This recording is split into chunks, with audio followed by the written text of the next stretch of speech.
ټیم پیژنده او بجلی به ټیک ټاک چلیده. نن وګورئ چې څه حالات دي.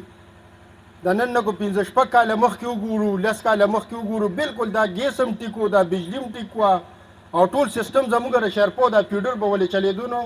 نن ولې څه چلو شو؟ نن پکې بیلونه هم شته، تاسو داخلي هم وکړئ، میټر هم شته او بجلی نشته.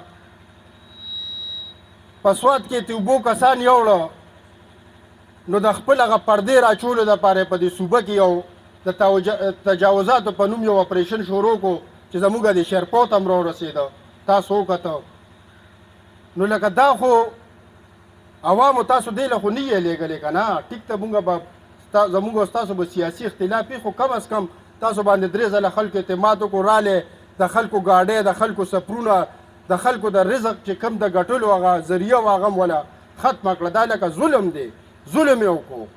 قسم دی وسم په هغه وخت کې نه کېدو خو ستاسو په ډاډ د انتظامیې ته ویم خو د دې نه بعد رالی او دلته نوټس یې بیا ورکړي دي او چاله هم څه نقصان ورکو.